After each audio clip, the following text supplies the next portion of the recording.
여러분 안녕하십니까? 세계 곳곳에서 발생한 개벽 소식을 전해드리는 뉴스 더 개벽 시작합니다. 국제학술지 네이처는 8월 말 발행한 표지에 숲속을 가로지르는 거대한 나무의 뿌리 모습을 담았습니다. 뱀처럼 구불구불 뻗은 뿌리 사이로 작은 식물들이 자리 잡고 한쪽에는 나무 속 미생물이라는 문구가 적혔습니다. 이는 나무를 독립적 존재가 아닌 수족의 미생물이 얽힌 복잡한 생태계로 바라봐야 한다는 새로운 시각을 전합니다. 예일대학교 연구진은 미국 북동부의 참나무, 소나무, 단풍나무 등 150그루 이상에서 시료를 채취해 내부를 분석했습니다. 그 결과 건강한 나무 한 그루에 평균 1조 개의 미생물이 서식하는 것으로 나타났습니다. 나무의 중심부인 심재에는 산소 없는 환경에 적응한 혐기성 세균과 고세균이, 변재에는 호기성 세균이 주를 이루는 등 부위별로 뚜렷하게 다른 군집이 형성돼 있었습니다. 또 단풍나무처럼 특정 종에는 당분분해에 특화된 미생물이 풍부하게 분포하는 등 종별 특성도 뚜렷했습니다. 연구진은 이 미생물들이 단순히 기생하는 존재가 아니라 나무 내부 가스 농도를 바꾸며 성장과 방어, 탄소 순환 등 핵심 과정에 관여한다고 밝혔습니다. 이는 나무가 병에 걸리지 않고 건강을 유지하며 나아가 숲 전체가 균형을 이루는 데 중요한 역할을 한다는 점을 시사합니다. 이번 발견은 이미 잘 알려진 우드와이드 웹 개념과 맞닿아 있습니다. 이는 뿌리와 균류가 만든 지하 네트워크로 나무와 식물이 서로 영양분과 신호를 주고받는 시스템입니다. 하지만 이번 연구는 지하 네트워크를 넘어 나무 내부 자체가 또 하나의 독립적 미생물 생태계임을 보여주었습니다. 즉 나무는 외부 네트워크와 내부 네트워크를 동시에 품은 이중 생태계로 이해할 수 있게 된 것입니다. 전문가들은 나무 내부 미생물 군집 연구가 산림관리와 기후변화 대응에 새로운 가능성을 열 것이라 강조합니다. 외형적 징후가 아닌 내부 미생물 상태로 숲의 건강을 진단하거나 특정 미생물을 활용해 회복력과 탄소 흡수 능력을 높이는 길이 열릴 수 있기 때문입니다. 셰필드대 케이티 필드 교수는 이번 결과는 나무를 독립적 개체가 아닌 방대한 미생물 네트워크를 품은 복합 생명체로 재정의 한다고 평가했습니다. 예일대 연구진 역시 나무 내부의 미생물 생태계는 환경 미생물학의 새로운 개척지라며 기후변화 속 숲 보존의 중요한 과제가 될 것이라고 밝혔습니다. 나무는 단순히 뿌리와 잎으로 이루어진 생명체가 아니라 땅속의 우드와이드 웹과 내부의 1조 개 미생물이 연결된 거대한 생태계였습니다. 이 발견은 우리가 숲을 바라보는 관점을 근본적으로 바꾸고 있습니다. 자동차 안에 둔 생수를 마시는 습관이 장기적으로 건강에 악영향을 줄 수 있다는 우려가 제기됐습니다. 고온에 장시간 노출된 플라스틱 생수병에서 중금속과 내분기계 교란 물질이 방출돼 물에 섞일 수 있기 때문입니다. 영국 데일리메일은 시중에 판매되는 생수의 최대 80%에서 미세 플라스틱과 유해 물질이 검출됐다고 보도했습니다. 이는 암, 난임, 발달 지연, 대사장애 등 다양한 질환과 연관성이 있는 것으로 알려졌습니다. 중국 난징대 연구팀은 페트 재질 생수병을 최대 4주간 여러 온도 환경에서 보관하는 실험을 진행했는데 온도와 기간이 늘어날수록 중금속 안티모니와 비스페놀 A 농도가 증가했습니다. 안티모니는 두통, 구토, 위궤양을 유발할 수 있으며 비스페놀 A는 암과 심혈관 질환 관련이 보고된 바 있습니다. 특히 여름철 자동차 내부는 더욱 위험합니다. 미국 질병통제예방센터에 따르면 외부 기온이 27도에서 38도일 때 차량 내부 온도는 55도에서 78도까지 오를 수 있습니다. 이런 환경에 노출된 생수병에서는 더 많은 유해 물질이 방출될 수 있다는 지적입니다. 캐나다 맥길대 연구팀은 37도 환경에서 플라스틱을 보관할 경우 미세 입자와 나노 입자가 방출된다고 밝혔습니다.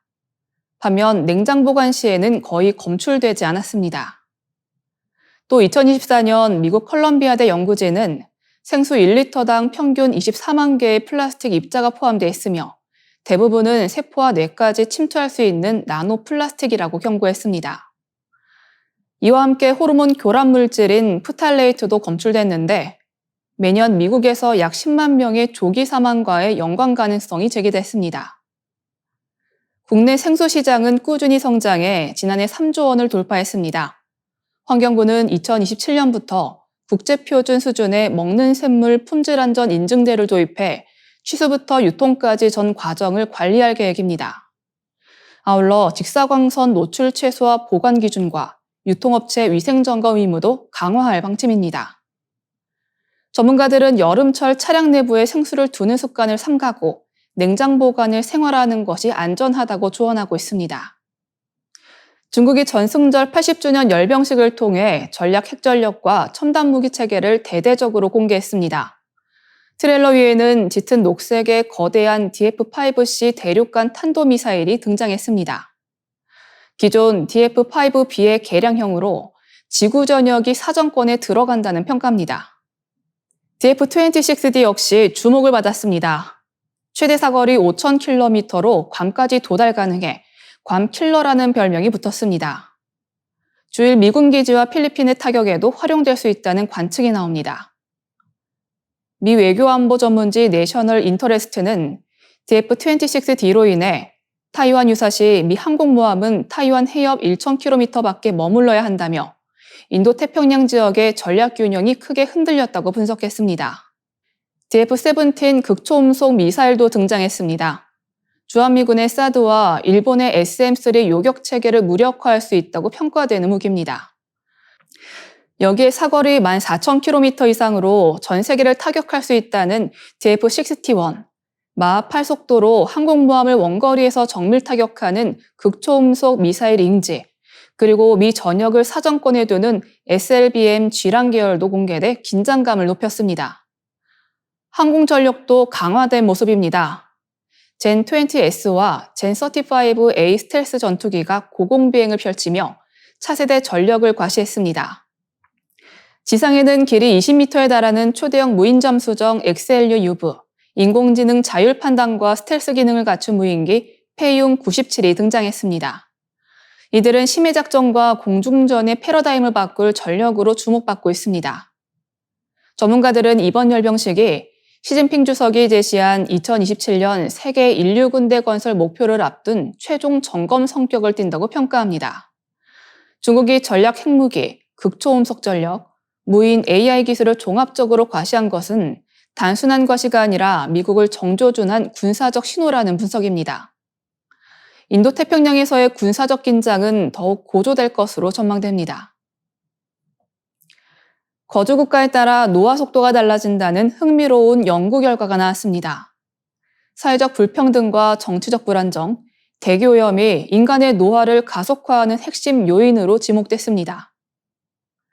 미국 뉴욕포스트와 메디컬 익스프레스는 아일랜드 더블린 트리니티대 국제 뇌건강연구소 연구진이 세계 40개국 16만여 명을 대상으로 진행한 대규모 분석 결과를 전했습니다.